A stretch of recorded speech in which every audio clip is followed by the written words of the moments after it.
If you've been learning a second language, you have probably seen many videos or recommendations of videos about whether or not you should use subtitles when you are watching videos in the second language. And you'll hear people say things like, subtitles are really good for you because of A, B, and C, or subtitles are a crutch and you shouldn't rely on them. You should only use comprehensible input. I think one question that people have on their minds when they're learning a second language is whether or not watching videos with subtitles help them learn the language. We will be looking today at how subtitles or captions affect someone's language learning and whether or not they should use it, and if so, how. But before we do that, we have a lovely message from our sponsors of today's video, Linguistics. Let's get going. One of the best ways to improve your language skills doesn't come from a textbook. It comes from watching TV. Watching TV with subtitles can completely change the way you learn a language. And that's exactly what I use Linguistics for. Doch das Blumenmädchen. Das Blumenmädchen. When you watch the subtitles, you're getting dual input. You're not just hearing the language, you're reading it at the same time, which makes new words and sounds stick so much faster. 何が悪かったんだ? Instead of just memorizing lists of decontextualized vocabulary, you actually see how phrases are used in everyday conversation. That not only makes them easier to remember, it also makes you more likely to sound natural when you use them yourself. Linguistics takes shows and movies in your target language and makes them into a powerful learning tool. Here's how. When I use Linguistics, if I don't understand a word, I don't need to hassle with looking it up. Linguistics gives an instant translation just by clicking on the word. Und jeden Tag pflückte eine Blume. Eine Blume. Not only that, it even automatically gets saved into personalized flashcards that I can review later. Und jeden Tag pflückte eine Blume.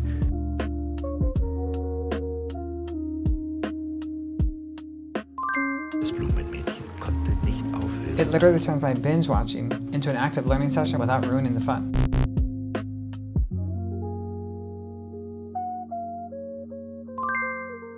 Another feature I love about Linguistics is the Say It feature, which helps me work on my pronunciation. 何が悪かったんだ? It even gives me a score so I can see how I'm doing and how I get better over time.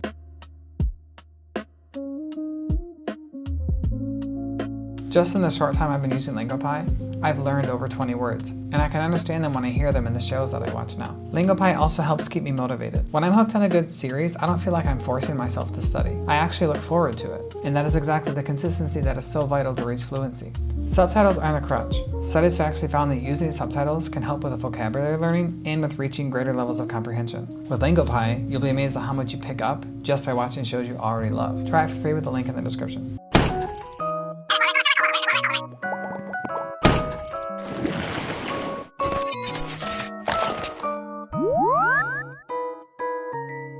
To start things off, I first want to talk about the difference between learning with a video and learning with traditional text. Many studies have shown that learning with video actually can help elicit more emotional responses from the viewers, which in turn helps them remember or recall the information they saw in the video. Whereas when you're reading, you might have some emotional response, but it usually isn't as strong as video, and partially because video will have things like sound and visual cues together, and they might even put it with narration, so you're getting more than one multimodal input, whereas reading is usually just visual input. And in these studies, they typically have tested how well students do if they have videos for instruction or if they do traditional kind of like textbook reading for instructions. And generally speaking, people who use video tend to outperform those who do not. Generally speaking, that's been what's found in the literature. So even when you have the studies with limitations, you have multiple studies in different contexts finding similar things. Part of the reason they think this is the case is because when you have a video, the images are not static. That kind of helps keep your attention. There are drawbacks to this, of course, because if you're watching a video and there's a lot going on, if you're trying to read subtitles at the same time, you're probably not going to be able to pay attention to both the visual cues as well as the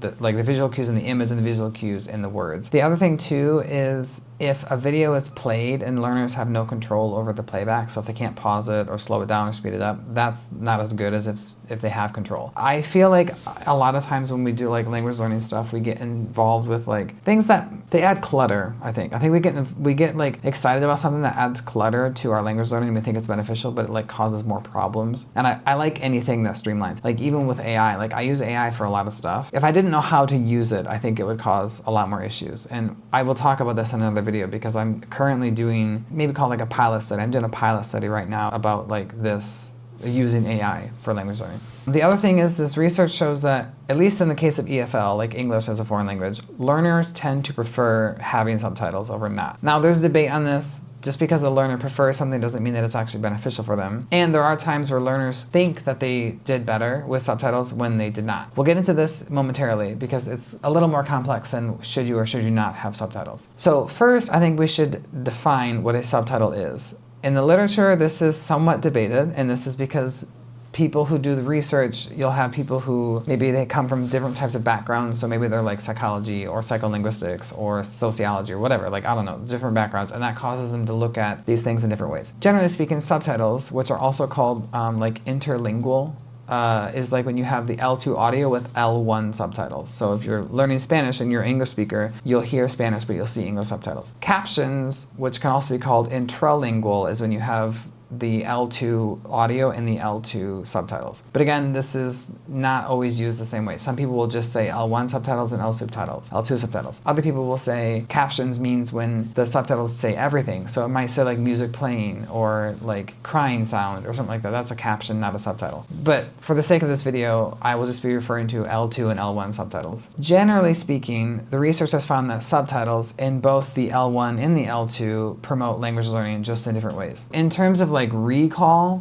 having the subtitles in your L1 makes it more likely that you will remember the information, which makes sense. It's really difficult to remember things if you don't understand them or if it's completely new to you. Like one of the things I struggle often, even though I speak Chinese fluently, is remembering names. And it's because the names don't really mean anything. Like, I mean, they have a meaning, but they don't mean that thing. They mean the person, you know? So it's like, when you're learning someone's name, if you don't spend a lot of time with them, it just kind of like goes in one ear and out the other. For L2 subtitles, they found that it helps with vocabulary retention and can actually help with overall like comprehension recall of the words or the vocabulary that was learned. One of the caveats of this is it depends on the learner's proficiency level and on their L1. So if the L1 is similar, it's obviously going to be easier to recall vocabulary and know what it means, unless of course it's like a false cognate. And if it's a really different language, you could have the opposite effect where it's harder to remember, or you might even have it where it's easier to remember. Like when I was learning Chinese, I felt like it was easy to remember certain things by comparing how it was different to English. Whereas like when I learned French and Spanish,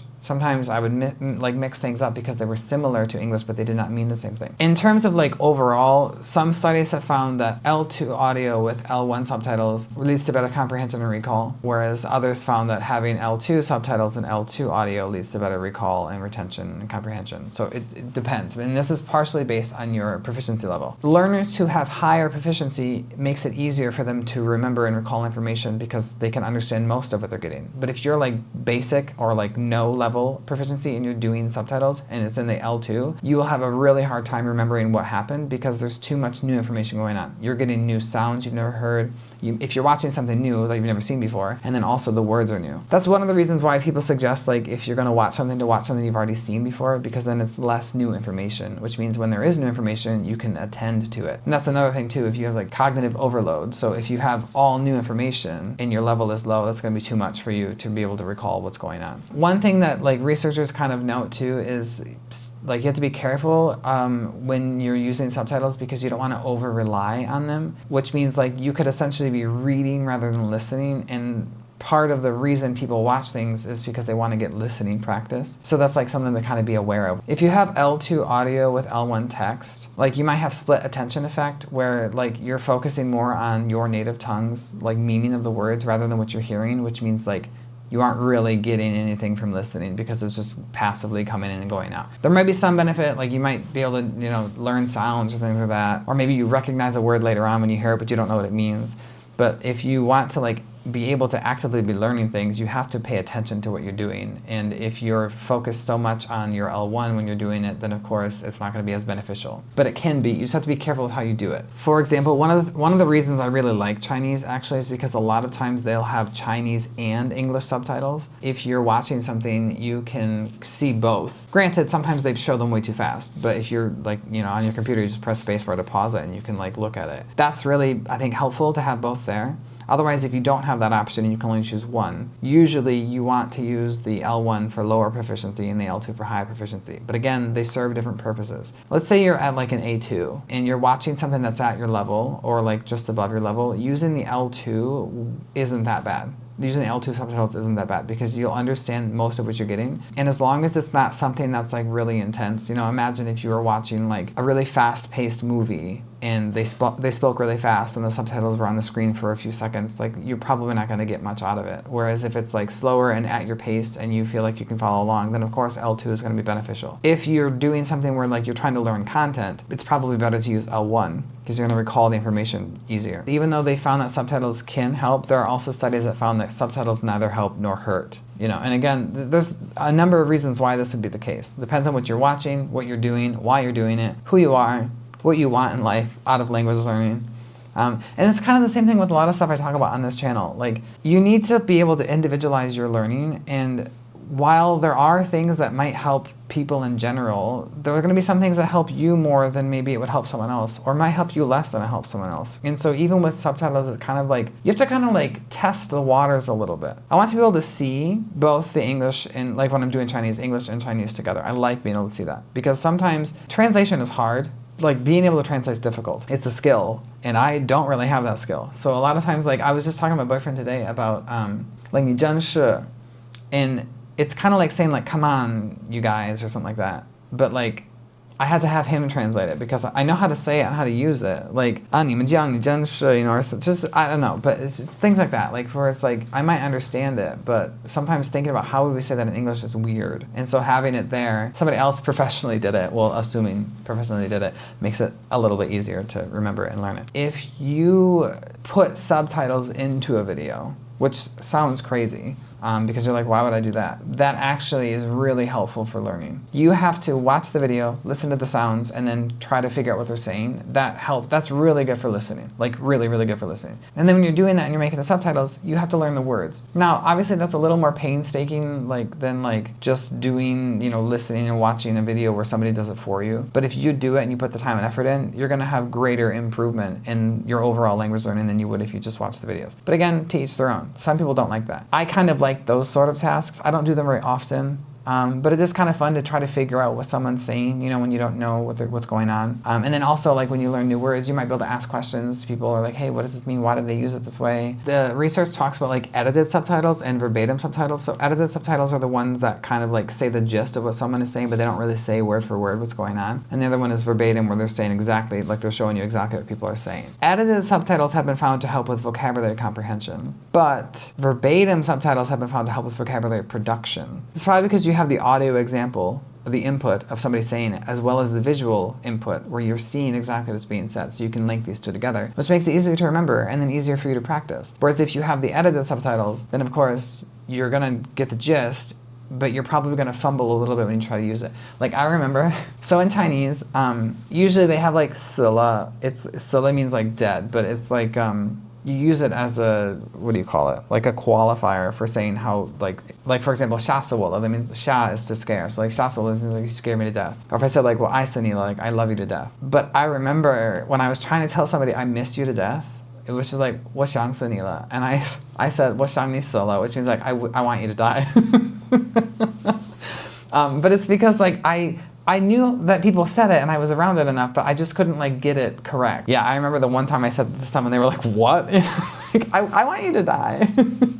I mentioned proficiency levels. Subtitles have a large effect for advanced learners, which means there's more of an influence for advanced learners. And for intermediate learners, it's around the medium effect. The studies I've read, and again, there are many studies on this, I did not read an exhaustive amount of them. The studies I've read said that there were no like significant effects for beginners. And so again, take that with a grain of salt. I mean, even like I said before, if you're a beginner, usually, I mean, if you're gonna get input stuff, you're probably gonna be watching things that are easy enough to where like you might not even need subtitles, you know, like, hola, ¿qué tal? ¿Cómo estás? As opposed to like a native person being like, 我告诉你今天我去这个地方, like, you know, that's way different. Yeah, 我告, I don't know if you know that, like, 我告诉你, they say 我告诉你. Just like 多少钱 is always 多少钱. You never say 多少钱. 老板多少钱, you know?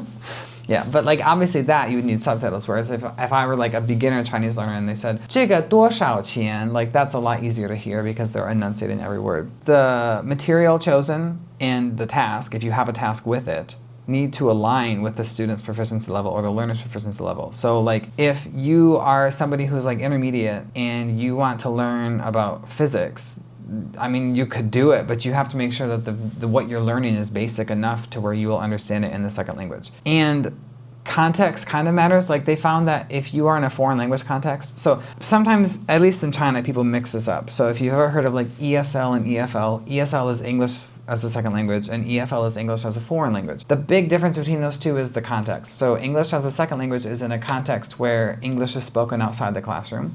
English as a foreign language is where English is not spoken outside the classroom. Or if it is, it's not spoken often. But like China is considered EFL. They found that subtitles has more of an impact for EFL settings than it does for ESL settings. And there's different reasons for why people think that. Like they might think, well, because students in ESL know that they have English and they can practice English elsewhere, they might not really pay attention to the subtitles. But again, we don't know this because I don't know if anyone's really looked into that. They just have like conjecture about it.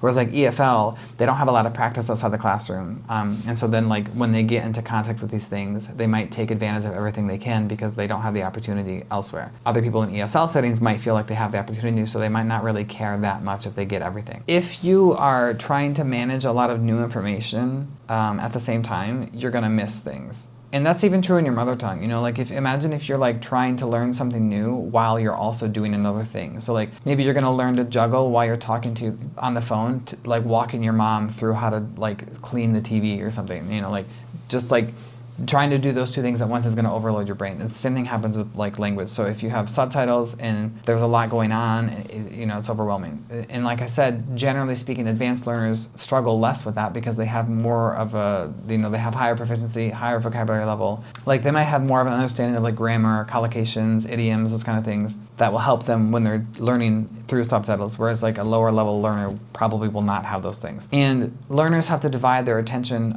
across these like different multimodal aspects. So you have like the visual cues and the images, which is dynamic, they're not static, you know, so then you're trying to watch that while you're also trying to watch the subtitles. And so the more you have to divide your attention between them, the harder it is for you to benefit from subtitles. That's generally why lower level learners will benefit less from them because they have to focus more on the subtitles. And so then they might not really get the visual cue that goes along with the subtitle, which makes it difficult to understand what they're talking about then.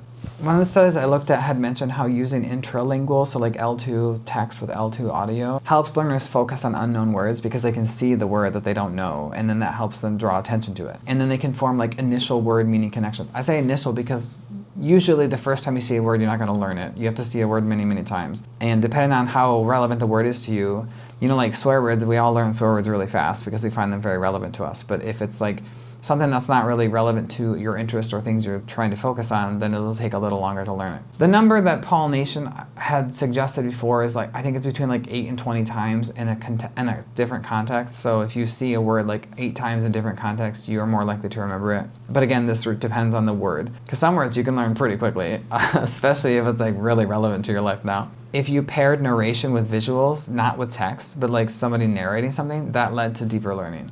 And I think this had to do with, they were learning like through academic videos. So again, take that with a grain of salt because you're not necessarily going to be learning something if you're watching a movie or if you're watching like a TV show. There's debate too on like if subtitles help with one thing, will they help with another thing, you know? So like if you're trying to learn how to do something, for example, like this way you're watching a tutorial, is it more beneficial to have subtitles or is it more beneficial to not have them? Generally overall, subtitles are beneficial, especially if you're intermediate or advanced level. If you're a beginner, subtitles can be fine, but you need to make sure that you're not like starting off like running, you know, kind of, you want to start off walking. Like language learning is a bit of a grind in a way, and there are times where it's like really easy and times where it's really hard. And I would say like the beginning of a language journey is pretty hard. And so you have to kind of like rely on different tools, and maybe it's a crutch, I don't know if I'd call it that, but it's not bad if you're using something that's helping you get further along. Like you shouldn't make yourself feel guilty because you're using your L1 when it's helping you improve, as opposed to like, I'm only going to use the L2 and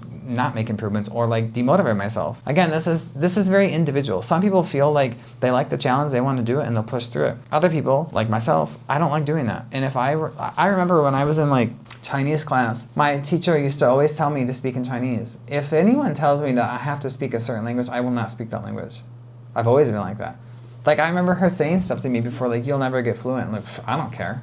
I mean, I didn't want to give her the satisfaction of like controlling what I said or how I said it. Even now in China, like in China, I speak English to people even if they don't speak English. Like, I don't go up to them and talk in English, but I use a lot of filler words in English. Or they ask me, like, for example, my trainer, he'll say, like, maybe he went to go to the bathroom while I was doing something. He's like, 你做了几个? And I might say, like, 12, 12个. Like, I'll do that. I'll say 12 and then 12个. Or he'll ask me, like, 你要做这个吗? Yeah.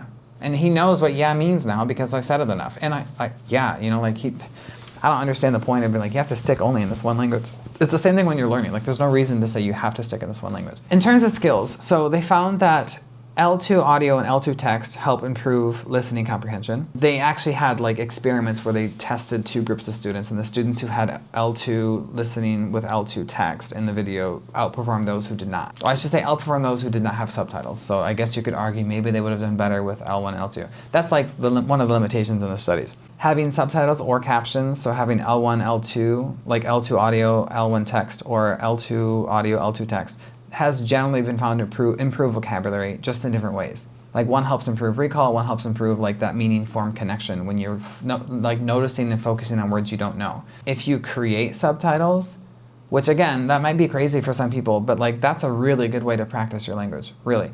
Like, dictation, Chinese teachers love doing dictations, but dictations are really helpful for being able to distinguish sounds and then putting them into writing. The subtitle process that you go through when doing that, you have to like listen to things over and over again, which many researchers will say that's what you need to do to learn how to listen. Like, you need to hear things over and over again. And it gives you like a goal you're working toward, where like when you finish part of it, it does feel good. Like I told you, I've done that before.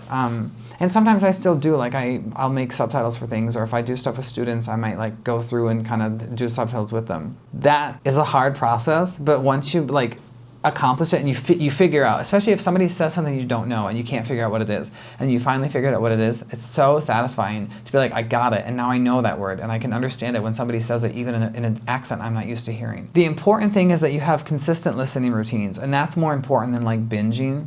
So you really should have like daily routines, and I think what the research that I read said was like between 30 and 60 minutes a day. That's really important for like training your ears. If you're watching TV shows or movies with subtitles, of course you're gonna get more, it's going to be better than just listening, because now you have visual cues to help you with learning. But TV shows are better than movies, and the reason why is because TV shows generally follow a plot, and the plot will be repeated over and over again, or like similar plots will be repeated. So maybe this person in the show had this thing happen, like they were dating someone and they broke up, or that person cheated.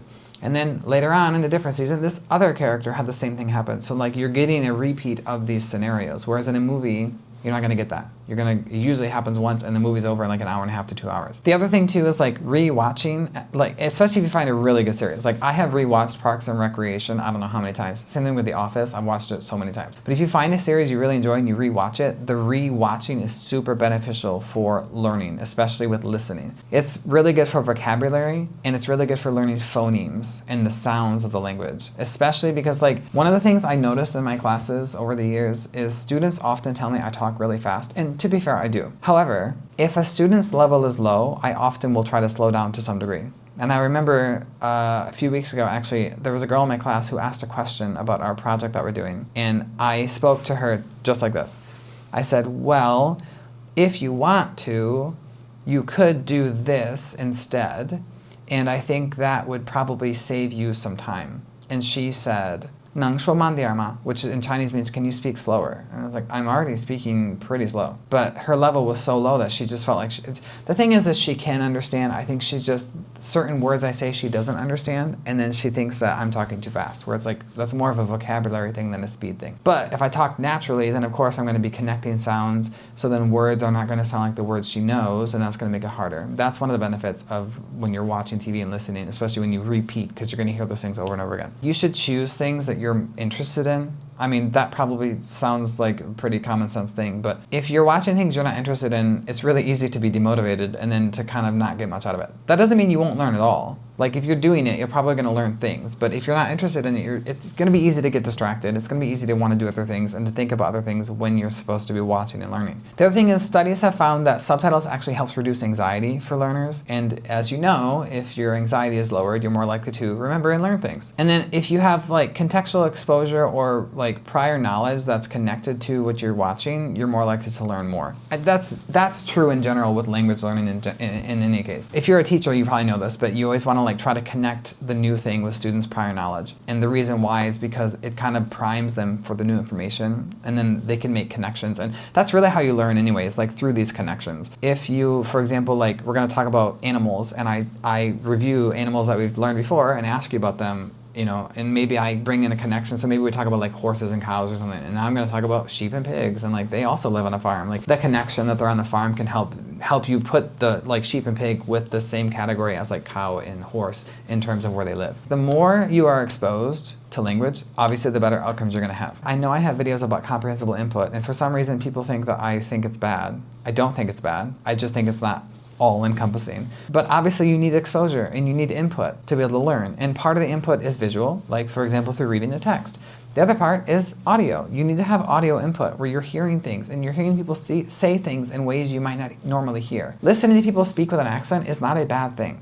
I know people I want to have an authentic like native speaker accent, but sometimes like how do you define that? Because in America, in any country for that matter, but like if you talk about a dialect that somebody speaks, it's still a native speaker. So it's like, what, you want a standard accent? Well, how do you define standard? Like, who's the most standard? And where does the standard come from? It's usually political, is generally how that works. And whether or not you're interested in that, that's beyond the scope of this video. But my point is like, it's okay if you watch a video, like let's say you're learning a language, let's say you're learning Japanese, and there's a YouTuber and they are not a native speaker, but they speak really good Japanese. You're gonna benefit from watching them. It might not be the exact same as watching a native speaker, but you might still learn a lot from them, especially if you're interested in their content. It's the same thing with like language teachers. Like people assume that native English speakers are the best language teachers in China because they're native. I can tell you they're not. There are many native speakers here who have no idea what they're doing, and they're just like, well, I speak English fluently, so that makes me a good teacher. Like, okay. You know, whereas like Chinese teachers whose English might not be very good, but they're really good at understanding like, this is the grammar, or this is how the rule works, and this is why, you know, like you shouldn't be so worried about like if the exposure you're getting is from the most purest form, which sounds crazy. Because from a linguist perspective, linguistic purism is a bad thing, especially because like languages as they change over time and they with globalization and people meeting, of course they're going to like have other cultural influences, and that will influence the language because culture and language are intertwined. So to just be like, I want that full 100% native, it sounds really weird to me because it doesn't really exist. And then of course, as I mentioned before, one of the caveats is like if you over rely on subtitles, then you're not going to be getting as much out of it because you're not going to be focusing on the sounds. So that's the whole part of it, is the subtitles is to help you distinguish the sounds as well as visually see the words. So you have like two streams of like input going on here, visual and audio. And if you're focused solely on the subtitles, you're going to completely miss the audio. It's kind of like the other day I was watching a movie with friends, and the movie's in English and there's subtitles in Chinese, but there were some parts where they didn't have subtitles, but I wasn't reading the subtitles because I was listening in English. So when the like non-subtitle part came up, my friends had to be like, hey, translate it for us because we don't know what they're saying. And I had to like, oh, I didn't even realize that there were no subtitles because I'm not looking for subtitles. Practical takeaway. If you use subtitles, you need to make sure that they're appropriate for your level. If you're like a beginner, it's probably better for you to use the L1 with the L2. I would say the best is to have both, but not all videos will do that. And then also you want to make sure that the material you're watching is at least somewhat near your level. And even sometimes like if it's a little below your level, that's not necessarily bad. It can still help with like hearing sounds and learning phonemes and learning vocabulary. You might not learn as much as you would if a video was at your level or slightly above your level. As I mentioned before, TV shows are more practical than movies. That doesn't mean you can't watch movies, of course, but TV shows are going to be more beneficial because they have repetition, and that's really what you need when it comes to listening. You need to have repetition of similar ideas spoken in different ways. If you are a teacher and you want to use subtitles to help students learn, a really good thing to do is have them create subtitles for a video. Obviously, don't do a long video. You could even do like a section of a TV show or a section of a movie or a section of something. But that has been shown to be really beneficial for learning the phonemes and for also learning the words. If you're having students watch videos with subtitles, like, so for example, I have my students watch videos in English, and then I usually use YouTube and I'll just like screen record. Sorry YouTube, but we don't have access to it in China. And then I will have the like captions play. Sometimes the captions are wrong, sometimes they're not, but it's in English, so it's L2 and L2. And there are times where it's like, I know that the students will not understand what's being said, so I will pause it for them because they can't pause it. They're not up there at the screen, you know? That's helpful. They need time to process. And sometimes if it's like a cultural note, students might not even catch it. Like we watched a movie last week for Halloween. We watched Paranorman. It's like my favorite movie. And some of the jokes they make, like there's a joke where like the uncle, Norman's uncle, is like hiding behind a statue and he's like, psst, And then the little boy Neil, he's like, I think that statue just pissed at us. That's funny, but it's a cultural reference because the pst sound sounds like urination, you know, where it's like, in China, they don't say that. The sound is like shoo, like a whistle sound. So I had to explain it to them. But by pausing it and explaining it, now they're like, now I learned the sound for that, and then I also understand the joke. And then they also learn the word for like urination, you know, pissed. And then again, there's limitations with subtitles, right? Like subtitles can be distracting depending on your level and depending on how they're used. I remember seeing movies before. I watched a Korean movie, and one time, I cannot believe they even did this. There was a line, like the whole screen on the bottom was filled up with this line, and it was gone within 1 second.